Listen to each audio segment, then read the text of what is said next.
Al principio la muchacha del Dauphin había insistido en llevar la cuenta del tiempo, aunque al ingeniero del Peugeot 404 le daba ya lo mismo. Cualquiera podía mirar su reloj, pero era como si ese tiempo atado a la muñeca derecha o el bip bip de la radio midieran otra cosa.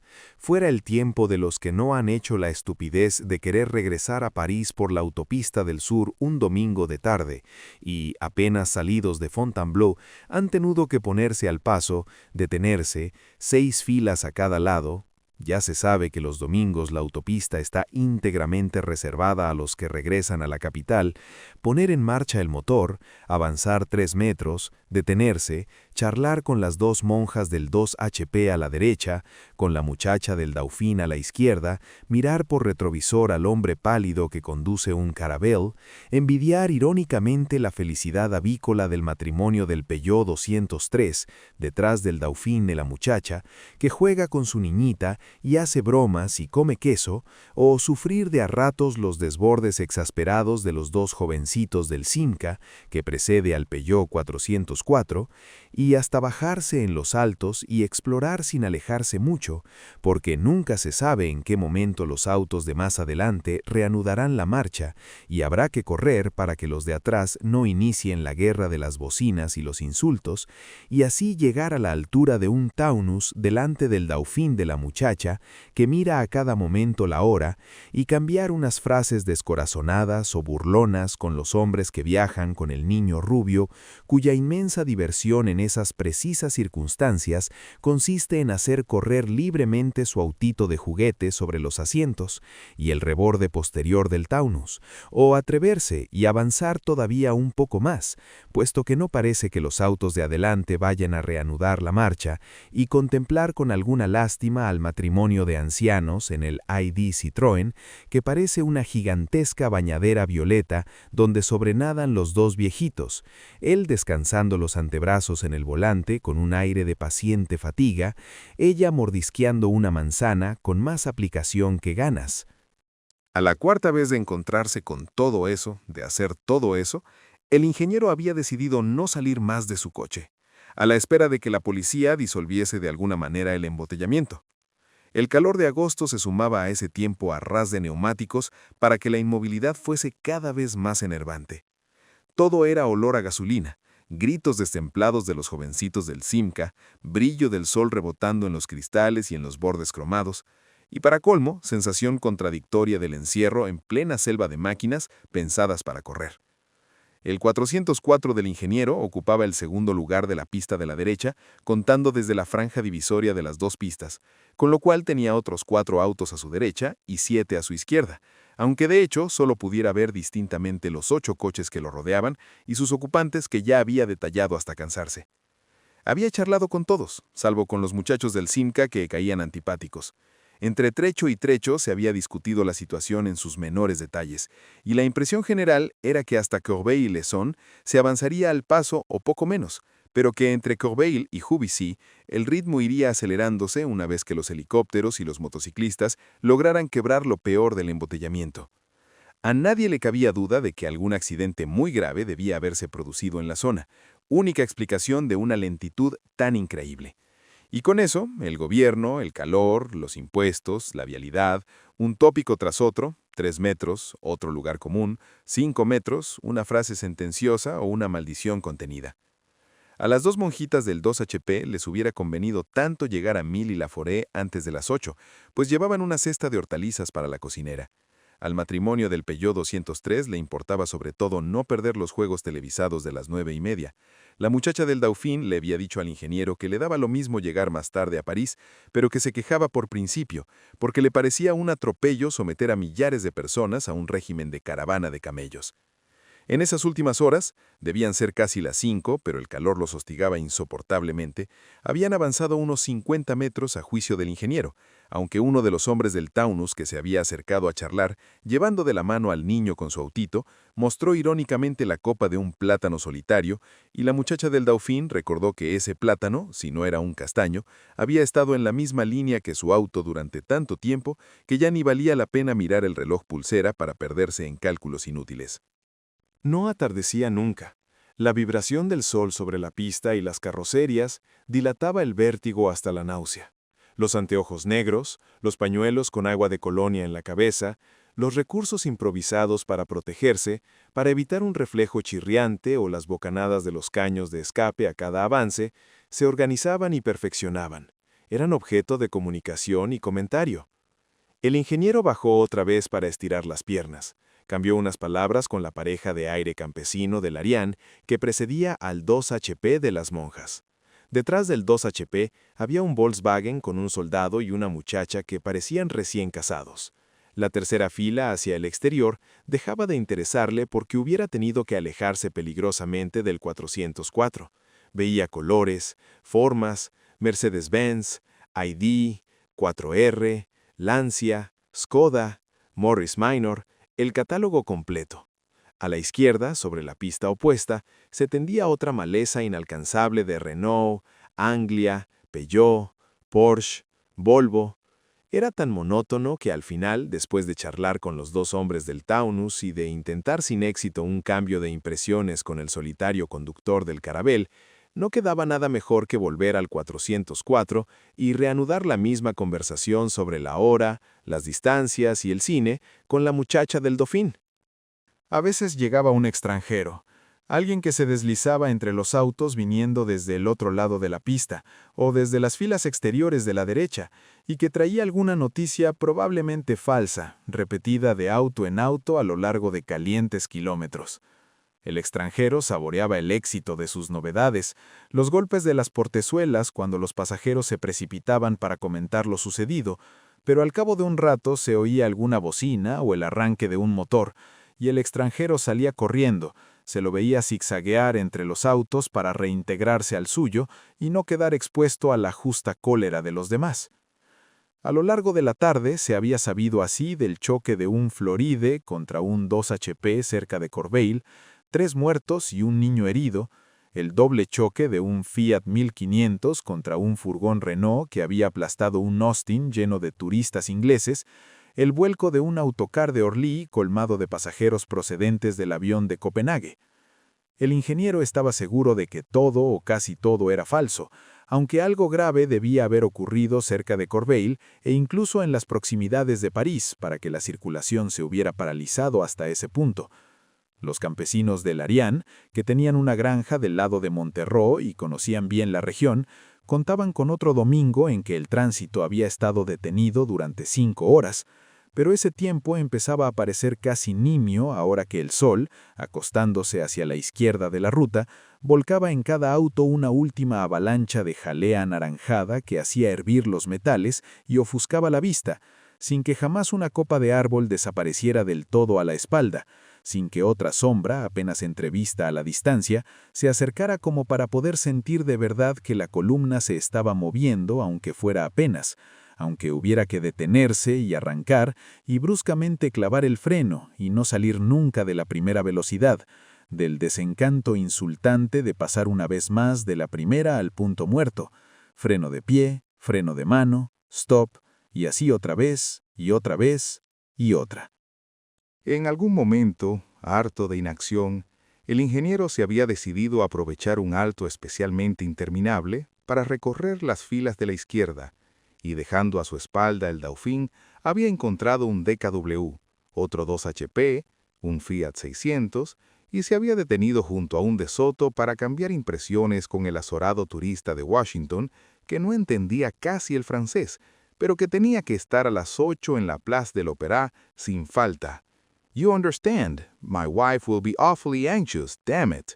Y se hablaba un poco de todo cuando un hombre con aire de viajante de comercio salió del DKW para contarles que alguien había llegado un rato antes con la noticia de que un Piper Club se había estrellado en plena autopista. Varios muertos. Al americano, el Piper Club lo tenía profundamente sin cuidado, y también al ingeniero, que oyó un coro de bocinas y se apresuró a regresar al 404, transmitiendo de paso las novedades a los dos hombres del Taunus y al matrimonio del 203. Reservó una explicación más detallada para la muchacha del Dauphin mientras los coches avanzaban lentamente unos pocos metros, Ahora el Dauphin estaba ligeramente retrasado con relación al 404 y más tarde sería al revés, pero de hecho las 12 filas se movían prácticamente en bloque, como si un gendarme invisible en el fondo de la autopista ordenara el avance simultáneo sin que nadie pudiese obtener ventajas. Piper Club, señorita, es un pequeño avión de paseo. Ah, y la mala idea de estrellarse en plena autopista un domingo de tarde. Esas cosas. Si por lo menos hiciera menos calor en los condenados autos, si esos árboles de la derecha quedaran por fin a la espalda, si la última cifra del cuentakilómetros acabara de caer en su agujerito negro en vez de seguir suspendida por la cola interminablemente. En algún momento, suavemente empezaba a anochecer, el horizonte de techos de automóviles se teñía de lila, una gran mariposa blanca se posó en el parabrisas del Dauphin, y la muchacha y el ingeniero admiraron sus alas en la breve y perfecta suspensión de su reposo. La vieron alejarse con una exasperada nostalgia, sobrevolar el Taunus, el ID violeta de los ancianos, ir hacia el Fiat 600 ya invisible desde el 404, regresar hacia el Simca donde una mano cazadora trató inútilmente de atraparla, aletear amablemente sobre el Ariane de los campesinos que parecían estar comiendo alguna cosa y perderse después hacia la derecha. Al anochecer, la columna hizo un primer avance importante de casi 40 metros. Cuando el ingeniero miró distraídamente el cuentakilómetros, la mitad del 6 había desaparecido y un asomo del 7 empezaba a descolgarse de lo alto. Casi todo el mundo escuchaba sus radios. Los del Simca la habían puesto a todo trapo y coreaban un twist con sacudidas que hacían vibrar la carrocería. Las monjas pasaban las cuentas de sus rosarios, el niño del Taunus se había dormido con la cara pegada a un cristal sin soltar el auto de juguete. En algún momento, ya era noche cerrada, llegaron extranjeros con más noticias, tan contradictorias como las otras ya olvidadas. No había sido un Piper Club, sino un planeador piloteado por la hija de un general. Era exacto que un furgón Renault había aplastado un Austin, pero no en Juvisy, sino casi en las puertas de París. Uno de los extranjeros explicó al matrimonio del 203 que el macadam de la autopista había cedido a la altura de Igny y que 5 autos habían volcado al meter las ruedas delanteras en la grieta. La idea de una catástrofe natural se propagó hasta el ingeniero, que se encogió de hombros sin hacer comentarios. Más tarde, pensando en esas primeras horas de oscuridad en que habían respirado un poco más libremente, recordó que en algún momento había sacado el brazo por la ventanilla para tamborilear en la carrocería del Dauphin y despertar a la muchacha que se había dormido reclinada sobre el volante, sin preocuparse de un nuevo avance. Quizá ya era medianoche cuando una de las monjas le ofreció tímidamente un sándwich de jamón, suponiendo que tendría hambre. El ingeniero lo aceptó por cortesía. En realidad sentía náuseas, y pidió permiso para dividirlo con la muchacha del Dauphin, que aceptó y comió golosamente el sándwich y la tableta de chocolate que le había pasado el viajante del DKW, su vecino de la izquierda. Mucha gente había salido de los autos recalentados, porque otra vez llevaban horas sin avanzar. Se empezaba a sentir sed, ya agotadas las botellas de limonada, la Coca-Cola y hasta los vinos de a bordo. La primera en quejarse fue la niña del 203, y el soldado y el ingeniero abandonaron los autos junto con el padre de la niña para buscar agua. Delante del Simca, donde la radio parecía suficiente alimento, el ingeniero encontró un boliú ocupado por una mujer madura de ojos inquietos. No tenía agua, pero podía darle unos caramelos para la niña. El matrimonio del ID se consultó un momento antes de que la anciana metiera las manos en un bolso y sacara una pequeña lata de jugo de frutas. El ingeniero agradeció y quiso saber si tenían hambre y si podía serles útil. El viejo movió negativamente la cabeza, pero la mujer pareció asentir sin palabras. Más tarde, la muchacha del Dauphin y el ingeniero exploraron juntos las filas de la izquierda, sin alejarse demasiado. Volvieron con algunos bizcochos y los llevaron a la anciana del ID, con el tiempo justo para regresar corriendo a sus autos bajo una lluvia de bocinas. Aparte de esas mínimas salidas, era tan poco lo que podía hacerse que las horas acababan por superponerse, por ser siempre la misma en el recuerdo. En algún momento el ingeniero pensó en tachar ese día en su agenda y contuvo una risotada, Pero más adelante, cuando empezaron los cálculos contradictorios de las monjas, los hombres del Taunus y la muchacha del Dafín, se vio que hubiera convenido llevar mejor la cuenta. Las diarios locales habían suspendido las emisiones y solo el viajante del DKW tenía un aparato de ondas cortas que se empeñaba en transmitir noticias bursátiles. Hacia las 3 de la madrugada pareció llegarse a un acuerdo tácito para descansar, y hasta el amanecer la columna no se movió. Los muchachos del Simca sacaron unas camas neumáticas y se tendieron al lado del auto. El ingeniero bajó el respaldo de los asientos delanteros del 404 y ofreció las cuchetas a las monjas, que rehusaron. Antes de acostarse un rato, el ingeniero pensó en la muchacha del Dafín, muy quieta contra el volante, y como sin darle importancia, le propuso que cambiaran de autos hasta el amanecer. Ella se negó, alegando que podía dormir muy bien de cualquier manera. Durante un rato se oyó llorar al niño del Taunus, acostado en el asiento trasero donde debía tener demasiado calor. Las monjas rezaban todavía cuando el ingeniero se dejó caer en la cucheta y se fue quedando dormido, pero su sueño seguía demasiado cerca de la vigilia y acabó por despertarse sudoroso e inquieto, sin comprender en un primer momento dónde estaba. Enderezándose, empezó a percibir los confusos movimientos del exterior, un deslizarse de sombras entre los autos, y vio un bulto que se alejaba hacia el borde de la autopista. Adivinó las razones, y más tarde también él salió del auto sin hacer ruido y fue a aliviarse al borde de la ruta. No había setos ni árboles, solamente el campo negro y sin estrellas, algo que parecía un muro abstracto limitando la cinta blanca del macadam con su río inmóvil de vehículos. Casi tropezó con el campesino del Ariane, que balbuceó una frase ininteligible. Al olor de la gasolina, persistente en la autopista recalentada, se sumaba ahora la presencia más ácida del hombre. Y el ingeniero volvió lo antes posible a su auto. La chica del Dafín dormía apoyada sobre el volante, un mechón de pelo contra los ojos. Antes de subir al 404, el ingeniero se divirtió explorando en la sombra su perfil, adivinando la curva de los labios que soplaban suavemente. Del otro lado, el hombre del DKW miraba también dormir a la muchacha, fumando en silencio. Por la mañana se avanzó muy poco, pero lo bastante como para darles la esperanza de que esa tarde se abriría la ruta hacia París. A las 9 llegó un extranjero con buenas noticias. Habían rellenado las grietas y pronto se podría circular normalmente. Los muchachos del Simca encendieron la radio y uno de ellos trepó al techo del auto y gritó y cantó. El ingeniero se dijo que la noticia era tan dudosa como las de la víspera, y que el extranjero había aprovechado la alegría del grupo para pedir y obtener una naranja que le dio el matrimonio del Ariane. Más tarde llegó otro extranjero con la misma treta, pero nadie quiso darle nada. El calor empezaba a subir y la gente prefería quedarse en los autos a la espera de que se concretaran las buenas noticias. A mediodía, la niña del 203 empezó a llorar otra vez, y la muchacha del Dauphine fue a jugar con ella, y se hizo amiga del matrimonio. Los del 203 no tenían suerte. A su derecha estaba el hombre silencioso del Caravelle, ajeno a todo lo que ocurría en torno, y a su izquierda tenían que aguantar la verbosa indignación del conductor de un Floride, para quien el embotellamiento era una afrenta exclusivamente personal. Cuando la niña volvió a quejarse de sed, al ingeniero se le ocurrió ir a hablar con los campesinos del Ariane, seguro de que en ese auto había cantidad de provisiones.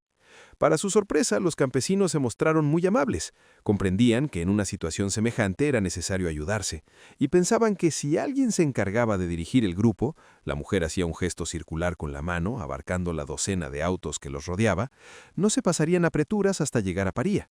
Al ingeniero lo molestaba la idea de erigirse en organizador, y prefirió llamar a los hombres del Taunus para conferenciar con ellos y con el matrimonio del Ariane. Un rato después, consultaron sucesivamente a todos los del grupo. El joven soldado del Volkswagen estuvo inmediatamente de acuerdo y el matrimonio del 203 ofreció las pocas provisiones que les quedaban. La muchacha del Dauphine había conseguido un vaso de granadina con agua para la niña, que reía y jugaba. Uno de los hombres del Taunus, que había ido a consultar a los muchachos del Simca, obtuvo un asentimiento burlón. El hombre pálido del Caravelle se encogió de hombros y dijo que le daba lo mismo, que hicieran lo que les pareciese mejor. Los ancianos del ID y la señora del Beaulieu se mostraron visiblemente contentos, como si se sintieran más protegidos. Los pilotos del Floride y del DKW no hicieron observaciones, y el americano del De Soto los miró asombrado y dijo algo sobre la voluntad de Dios. Al ingeniero le resultó fácil proponer que uno de los ocupantes del Taunus, en que tenía una confianza instintiva, se encargara de coordinar las actividades. A nadie le faltaría de comer por el momento, pero era necesario conseguir agua. El jefe, al que los muchachos del Simca llamaban Taunus a secas para divertirse, pidió al ingeniero, al soldado y a uno de los muchachos que exploraran la zona circundante de la autopista y ofrecieran alimentos a cambio de bebidas. Taunus, que evidentemente sabía mandar, había calculado que deberían cubrirse las necesidades de un día y medio como máximo, poniéndose en la posición menos optimista.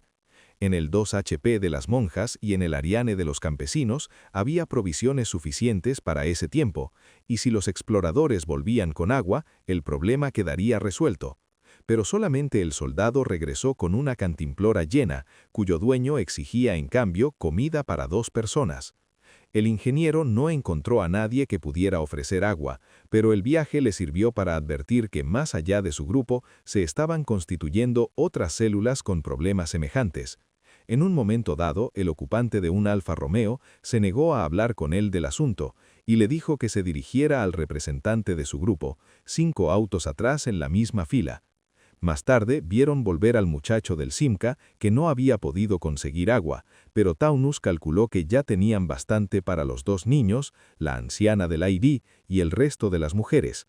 El ingeniero le estaba contando a la muchacha del Dauphin su circuito por la periferia. Era la 1 de la tarde y el sol los acorralaba en los autos, cuando ella lo interrumpió con un gesto y le señaló el Simca.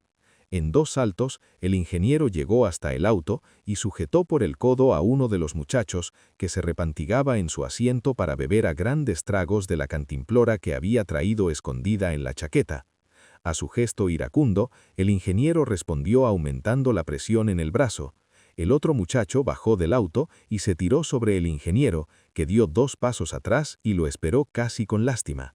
El soldado ya venía corriendo, y los gritos de las monjas alertaron a Taunus y a su compañero.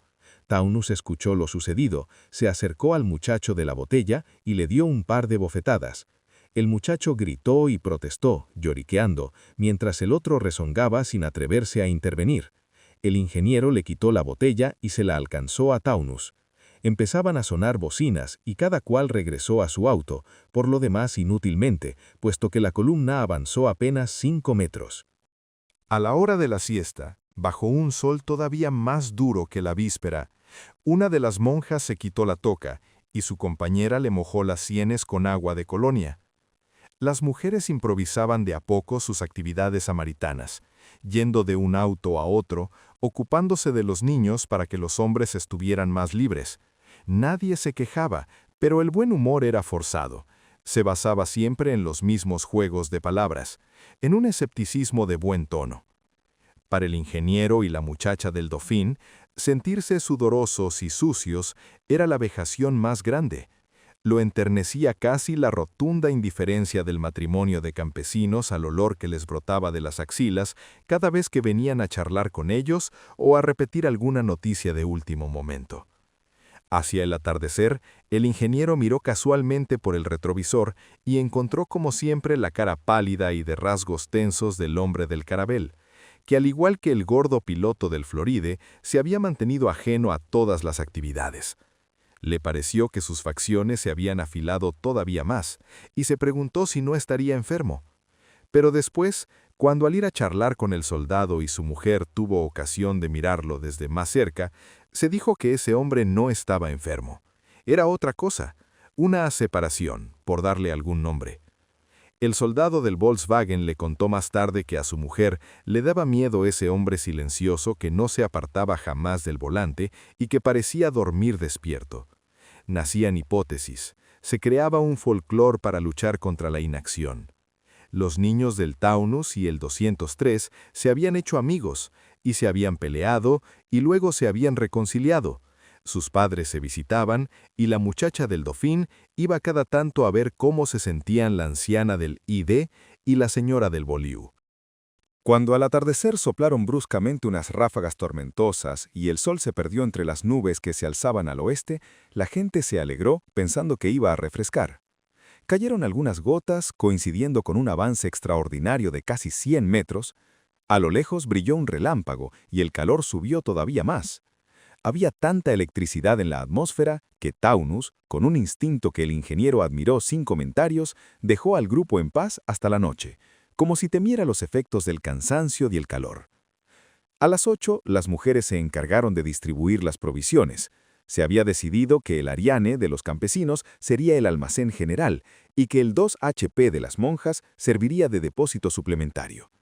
Taunus había ido en persona a hablar con los jefes de los 4 o 5 grupos vecinos. Después, con ayuda del soldado y el hombre del 203, llevó una cantidad de alimentos a los grupos, regresando con más agua y un poco de vino. Se decidió que los muchachos del Simca cederían sus colchones neumáticos a la anciana del ID y a la señora del Baulier.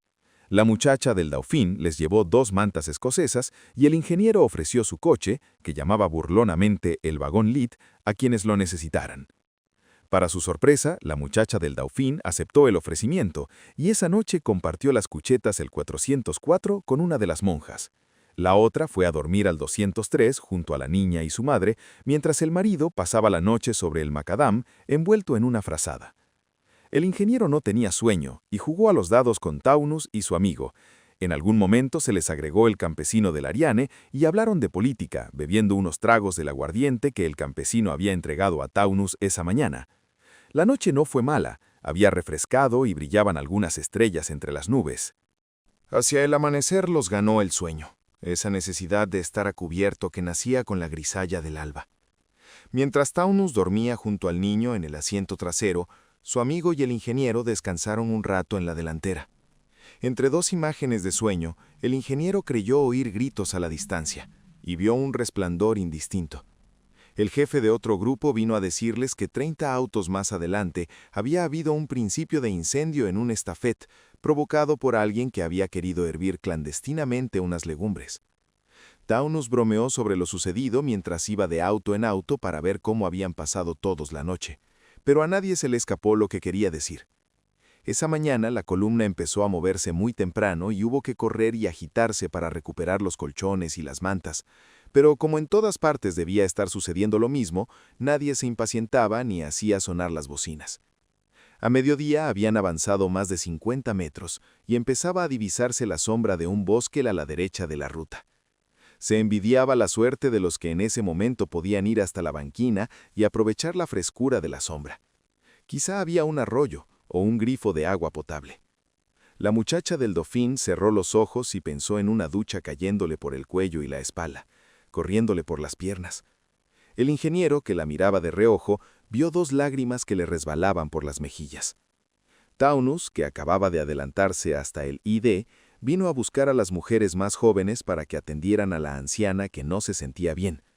El jefe del tercer grupo a retaguardia contaba con un médico entre sus hombres y el soldado corrió a buscarlo.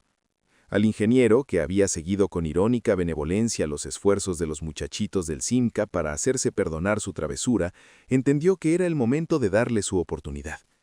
Con los elementos de una tienda de campaña, los muchachos cubrieron la ventanilla del 404 y el Wagon Lit se transformó en ambulancia para que la anciana descansara en una oscuridad relativa. Su marido se tendió a su lado, teniéndole la mano, y los dejaron solos con el médico. Después, las monjas se ocuparon de la anciana, que se sentía mejor, y el ingeniero pasó la tarde como pudo, visitando otros autos y descansando en el de Taunus cuando el sol castigaba demasiado. Solo 3 veces le tocó correr hasta su auto, donde los viejitos parecían dormir, para hacerlo avanzar junto con la columna hasta el alto siguiente. Los ganó la noche sin que hubiesen llegado a la altura del bosque. Hacia las 2 de la madrugada bajó la temperatura, y los que tenían mantas se alegraron de poder envolverse en ellas. Como la columna no se movería hasta el alba, era algo que se sentía en el aire, que venía desde el horizonte de autos inmóviles en la noche, el ingeniero y Taunus se sentaron a fumar y a charlar con el campesino del Ariane y el soldado. Los cálculos de Taunus no correspondían ya a la realidad, y lo dijo francamente. Por la mañana habría que hacer algo para conseguir más provisiones y bebidas. El soldado fue a buscar a los jefes de los grupos vecinos, que tampoco dormían, y se discutió el problema en voz baja para no despertar a las mujeres. Los jefes habían hablado con los responsables de los grupos más alejados, en un radio de 80 o 100 automóviles, y tenían la seguridad de que la situación era análoga en todas partes. El campesino conocía bien la región, y propuso que 2 o 3 hombres de cada grupo saliera al alba para comprar provisiones en las granjas cercanas, mientras Taunus se ocupaba de designar pilotos para los autos que quedaran sin dueño durante la expedición. La idea era buena, y no resultó difícil reunir dinero entre los asistentes. Se decidió que el campesino, el soldado y el amigo de Taunus irían juntos y llevarían todas las bolsas, redes y cantimploras disponibles. Los jefes de los otros grupos volvieron a sus unidades para organizar expediciones similares, y al amanecer se explicó la situación a las mujeres y se hizo lo necesario para que la columna pudiera seguir avanzando. La muchacha del Dauphin le dijo al ingeniero que la anciana ya estaba mejor y que insistía en volver a su ID. A las 8 llegó el médico, que no vio inconvenientes en que el matrimonio regresara a su auto. De todos modos, Taunus decidió que el 404 quedaría habilitado permanentemente como ambulancia. Los muchachos, para divertirse, fabricaron un banderín con una cruz roja y lo fijaron en la antena del auto. Hacía ya rato que la gente prefería salir lo menos posible de sus coches. La temperatura seguía bajando y a mediodía empezaron los chaparrones y se vieron relámpagos a la distancia. La mujer del campesino se apresuró a recoger agua con un embudo y una jarra de plástico, para especial regocijo de los muchachos del Simca. Mirando todo eso, inclinado sobre el volante donde había un libro abierto que no le interesaba demasiado, el ingeniero se preguntó por qué los expedicionarios tardaban tanto en regresar. Más tarde, Taunus lo llamó discretamente a su auto y cuando estuvieron dentro le dijo que habían fracasado. El amigo de Taunus dio detalles. Las granjas estaban abandonadas o la gente se negaba a venderles nada, aduciendo las reglamentaciones sobre ventas a particulares y sospechando que podían ser inspectores que se valían de las circunstancias para ponerlos a prueba. A pesar de todo, habían podido traer una pequeña cantidad de agua y algunas provisiones, quizá robadas por el soldado que sonreía sin entrar en detalles. Desde luego, ya no se podía pasar mucho tiempo sin que cesara el embotellamiento, pero los alimentos de que se disponía no eran los más adecuados para los 2 niños y la anciana. El médico, que vino hacia las 4:30 para ver a la enferma, hizo un gesto de exasperación y cansancio y dijo a Taunus que en su grupo y en todos los grupos vecinos pasaba lo mismo. Por la radio se había hablado de una operación de emergencia para despejar la autopista, pero aparte de un helicóptero que apareció brevemente al anochecer, no se vieron otros aprestos. De todas maneras, hacía cada vez menos calor, y la gente parecía esperar la llegada de la noche para taparse con las mantas y abolir en el sueño algunas horas más de espera. Desde su auto, el ingeniero escuchaba la charla de la muchacha del Dauphin con el viajante del DKW, que le contaba cuentos y la hacía reír sin ganas. Lo sorprendió ver a la señora del Beaulieu, que casi nunca abandonaba su auto, y bajó para saber si necesitaba alguna cosa, pero la señora buscaba solamente las últimas noticias y se puso a hablar con las monjas. Un hastío sin nombre pesaba sobre ellos al anochecer. Se esperaba más del sueño que de las noticias siempre contradictorias o desmentidas. El amigo de Taunus llegó discretamente a buscar al ingeniero, al soldado y al hombre del 203. Taunus les anunció que el tripulante del Floride acababa de desertar. Uno de los muchachos del Simca había visto el coche vacío y después de un rato se había puesto a buscar a su dueño para matar el tedio. Nadie conocía mucho al hombre gordo del Floride, que tanto había protestado el primer día, aunque después acabara de quedarse tan callado como el piloto del Caravelle. cuando a las 5 de la mañana no quedó la menor duda de que Floride, como se divertían en llamarlo los chicos del Simca, había desertado llevándose una valija de mano y abandonando otra llena de camisas y ropa interior. Taunus decidió que uno de los muchachos se haría cargo del auto abandonado para no inmovilizar la columna. A todos los había fastidiado vagamente esa deserción en la oscuridad, y se preguntaban hasta dónde habría podido llegar Floride en su fuga a través de los campos. Por lo demás parecía ser la noche de las grandes decisiones.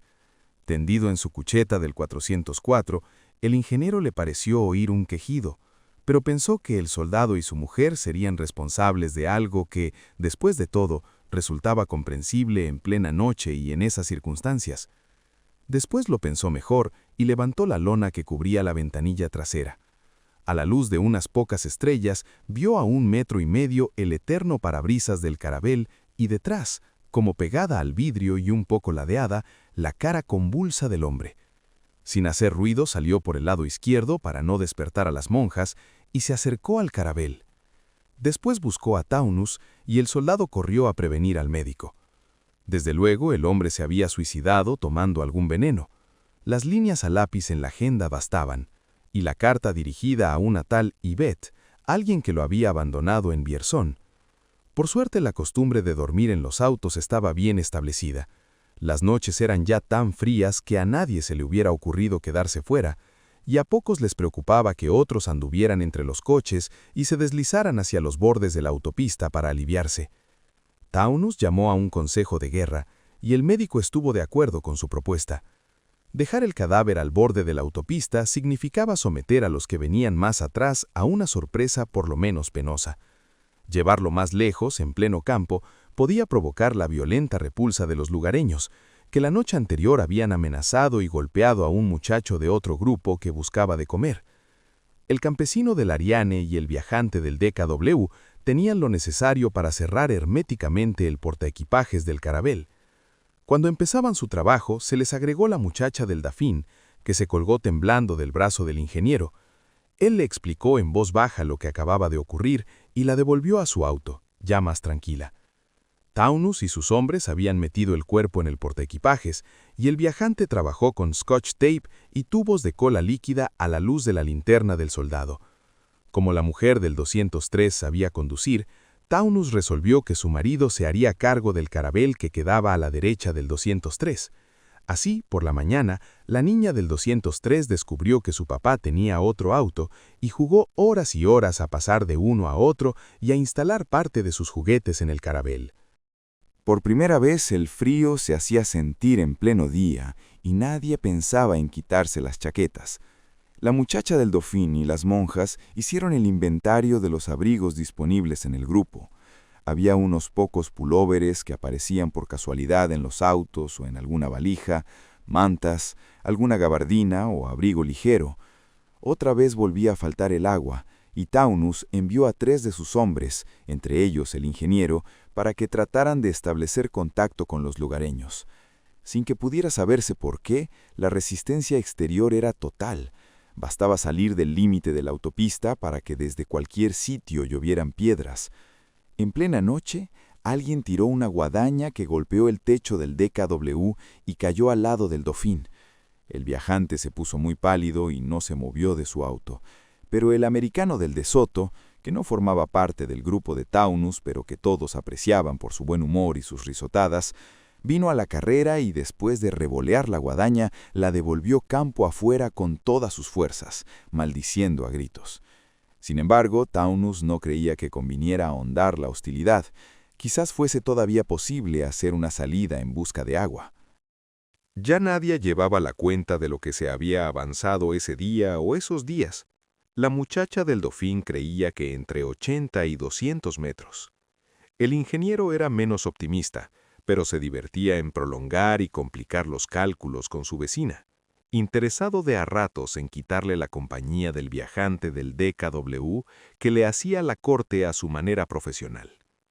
Esa misma tarde, el muchacho encargado del Floride corrió a avisar a Taunus que un Ford Mercury ofrecía agua a buen precio. Taunus se negó, pero al anochecer, Una de las monjas le pidió al ingeniero un sorbo de agua para la anciana del ID, que sufría sin quejarse, siempre tomada de la mano de su marido y atendida alternativamente por las monjas y la muchacha del Dauphin. Quedaba medio litro de agua, y las mujeres lo destinaron a la anciana y a la señora del Beaulieu. Esa misma noche, Taunus pagó de su bolsillo 2 litros de agua. El Ford Mercury prometió conseguir más para el día siguiente, al doble del precio. Era difícil reunirse para discutir, porque hacía tanto frío que nadie abandonaba los autos, como no fuera por un motivo imperioso. Las baterías empezaban a descargarse y no se podía hacer funcionar todo el tiempo la calefacción. Taunus decidió que los 2 coches mejor equipados se reservarían, llegado el caso, para los enfermos. Envueltos en mantas, los muchachos del Simca habían arrancado el tapizado de su auto para fabricarse chalecos y gorros, y otros empezaron a imitarlos. Cada uno trataba de abrir lo menos posible las portezuelas para conservar el calor. En alguna de esas noches heladas, el ingeniero oyó llorar ahogadamente a la muchacha del Dauphin. Sin hacer ruido, abrió poco a poco la portezuela y tanteó en la sombra hasta rozar una mejilla mojada. Casi sin resonancia, la chica se dejó atraer al 404. El ingeniero la ayudó a tenderse en la cucheta, la abrigó con la única manta y le echó encima su gabardina. La oscuridad era más densa en el coche ambulancia, con sus ventanillas tapadas por las lomas de la rienda. En algún momento el ingeniero bajó los 2 parasoles y colgó de ellos su camisa y un pullover para aislar completamente el auto. Hacia el amanecer, ella le dijo al oído que antes de empezar a llorar, había creído ver a lo lejos, sobre la derecha, las luces de una ciudad. Quizá fuera una ciudad, pero las nieblas de la mañana no dejaban ver ni a 20 metros. Curiosamente, ese día, la columna avanzó bastante más, quizá 200 o 300 metros. Coincidió con nuevos anuncios de la radio, que casi nadie escuchaba, salvo Taunus, que se sentía obligado a mantenerse al corriente. Los locutores hablaban enfáticamente de medidas de excepción que liberarían la autopista, y se hacían referencias al agotador trabajo de las cuadrillas camineras y de las fuerzas policiales. Bruscamente, una de las monjas deliró. Mientras su compañera la contemplaba aterrada y la muchacha del Dauphin le humedecía las sienes con un resto de perfume, la monja habló de Armagedón, del 9º día, de la cadena de Cinabrio. El médico vino mucho después, abriéndose paso entre la nieve que caía desde el mediodía y amurallaba poco a poco los autos. Deploró la carencia de una inyección calmante y aconsejó que llevaran a la monja a un auto con buena calefacción. Taunus la instaló en su coche y el niño pasó al Caravelle, donde también estaba su amiguita del 203. Jugaban con sus autos y se divertían mucho porque eran los únicos que no pasaban hambre.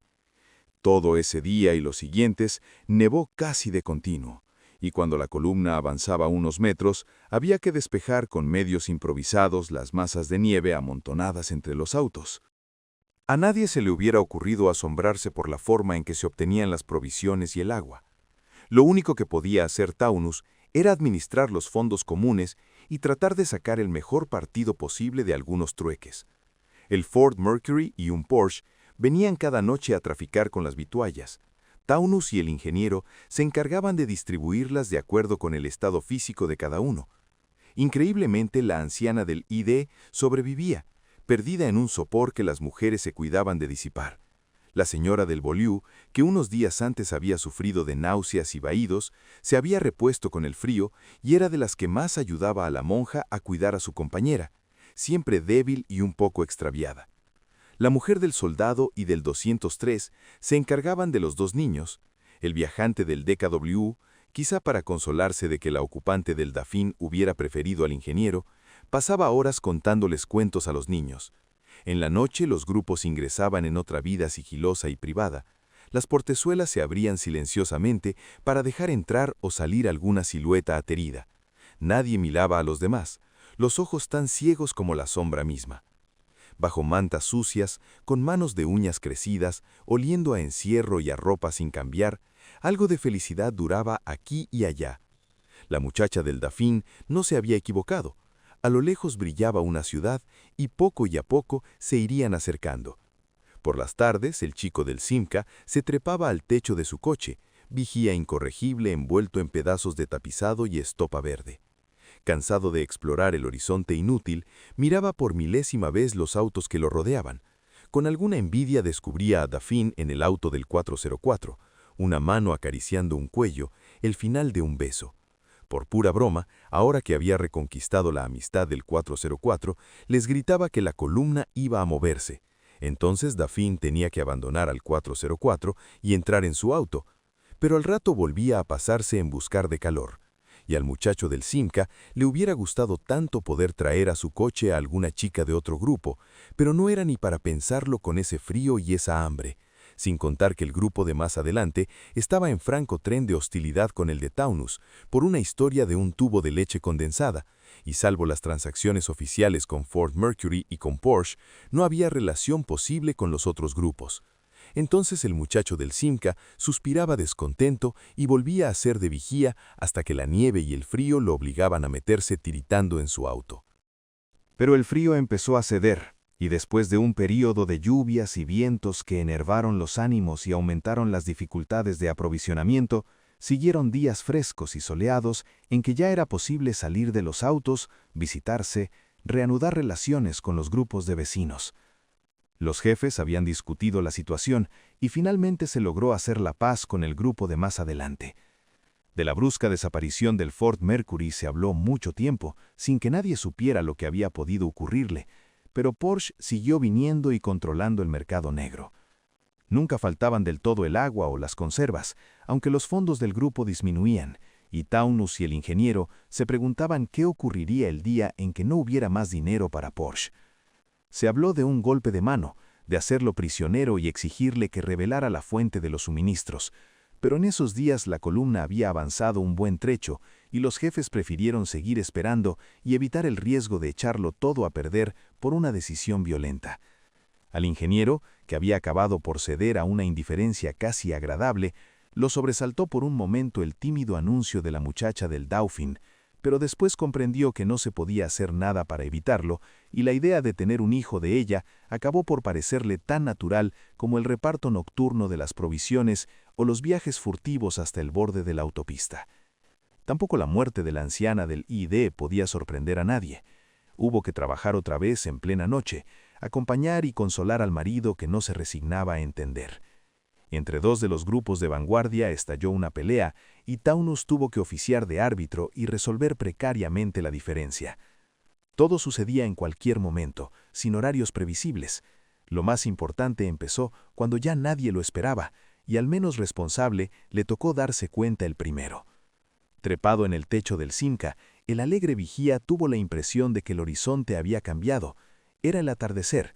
Un sol amarillento deslizaba su luz rasante y mezquina, y que algo inconcebible estaba ocurriendo a 500 metros, a 300, a 250.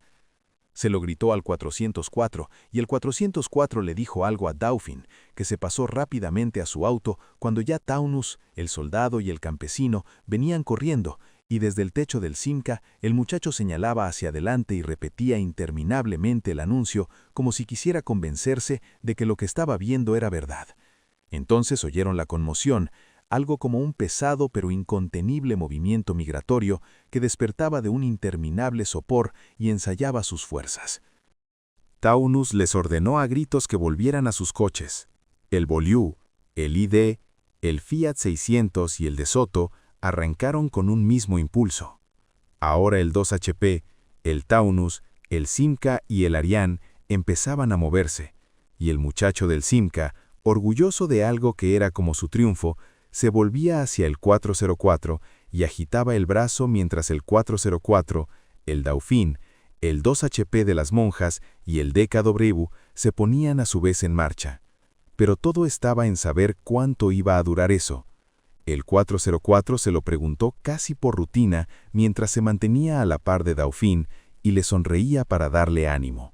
Detrás, el Volkswagen, el Caravelle, el 203 y el Floride arrancaban a su vez lentamente, un trecho en primera velocidad, después la segunda, interminablemente la segunda, pero ya sin desembragar como tantas veces, con el pie firme en el acelerador, esperando poder pasar a tercera.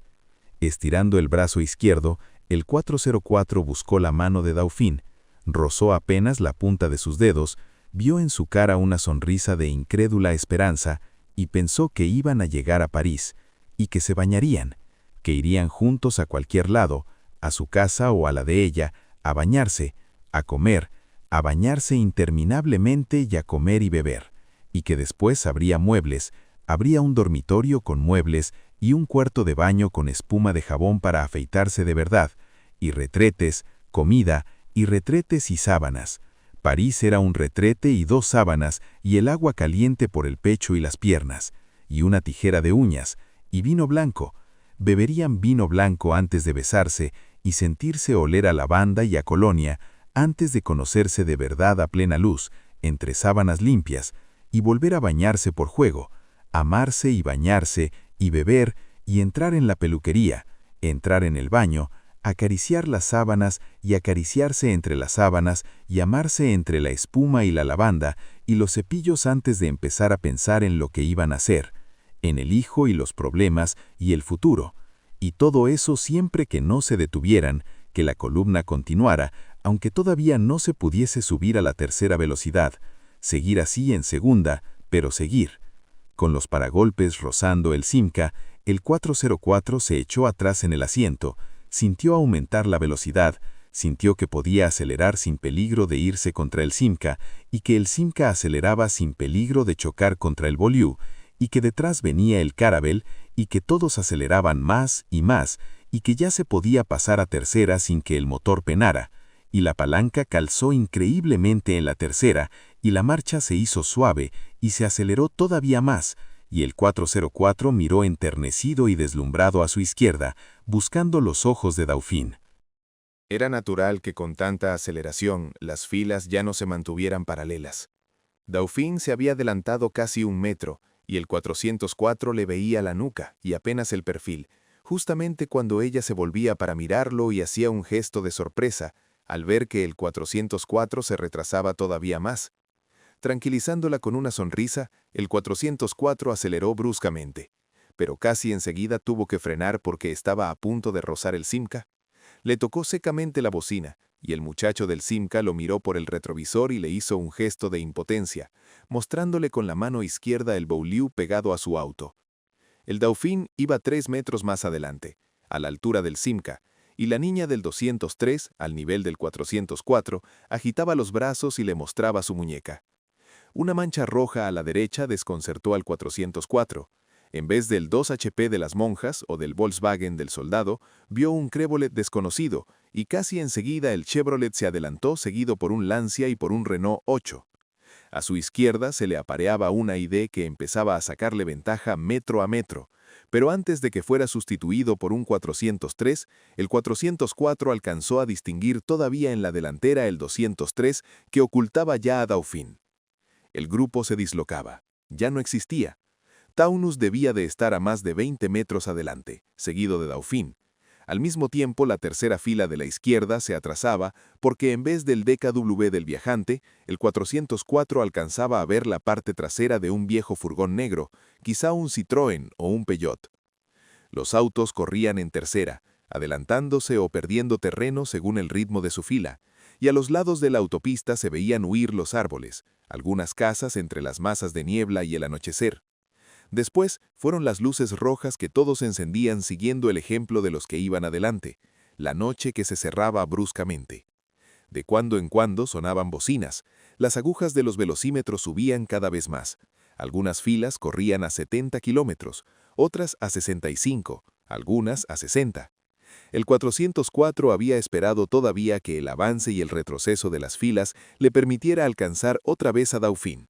Pero cada minuto lo iba convenciendo de que era inútil, que el grupo se había disuelto irrevocablemente, que ya no volverían a repetirse los encuentros rutinarios, los mínimos rituales, los consejos de guerra en el auto de Taunus, las caricias de Dauphin en la paz de la madrugada, las risas de los niños jugando con sus autos, la imagen de la monja pasando las cuentas del rosario. Cuando se encendieron las luces de los frenos del Simca, El 404 redujo la marcha con un absurdo sentimiento de esperanza, y apenas puesto el freno de mano saltó del auto y corrió hacia adelante. Fuera del Simca y el Beaulieu, más atrás estaría el Caravelle, pero poco le importaba, no reconoció ningún auto. A través de cristales diferentes lo miraban con sorpresa y quizá escándalo otros rostros que no había visto nunca. Sonaban las bocinas y el 404 tuvo que volver a su auto. El chico del Simca le hizo un gesto amistoso, como si comprendiera, y señaló alentadoramente en dirección de París. La columna volvía a ponerse en marcha, lentamente durante unos minutos, y luego como si la autopista estuviera definitivamente libre. A la izquierda del 404 corría un Taunus, y por un segundo el 404 le pareció que el grupo se recomponía, que todo entraba en el orden, que se podría seguir adelante sin destruir nada. Pero era un Taunus verde, y en el volante había una mujer con anteojos ahumados que miraba fijamente hacia adelante. No se podía hacer otra cosa que abandonarse a la marcha, adaptarse mecánicamente a la velocidad de los autos que lo rodeaban, no pensar. En el Volkswagen del soldado debía de estar su chaqueta de cuero. Taunus tenía la novela que él había leído en los primeros días. Un frasco de lavanda casi vacío en el 2HP de las monjas. Y él tenía ahí, tocándolo a veces con la mano derecha, el osito de felpa que Dauphin le había regalado como mascota. Absurdamente se aferró a la idea de que a las 9:30 se distribuirían los alimentos. Habría que visitar a los enfermos, examinar la situación con Taunus y el campesino del Arián. Después sería la noche, sería Dauphin subiendo sigilosamente a su auto, las estrellas o las nubes, la vida. Sí, tenía que ser así. No era posible que eso hubiera terminado para siempre. Tal vez el soldado consiguiera una ración de agua que había escaseado en las últimas horas. De todos modos se podía contar con Porsche siempre que se le pagara el precio que pedía. Y en la antena de la radio flotaba locamente la bandera con la Cruz Roja, y se corría a 80 km/h hacia las luces que crecían poco a poco, sin que ya se supiera bien por qué tanto apuro, por qué esa carrera en la noche entre autos desconocidos, donde nadie sabía nada de los otros, donde todo el mundo miraba fijamente hacia adelante, exclusivamente hacia adelante. Gracias por escuchar La Autopista del Sur, de Julio Cortázar. Si este audiolibro fue de tu agrado, no te olvides de presionar el botón de like en el video y suscríbete al Club del Vocablo para escuchar más literatura universal. Haz clic en el recuadro para ir al siguiente audiolibro.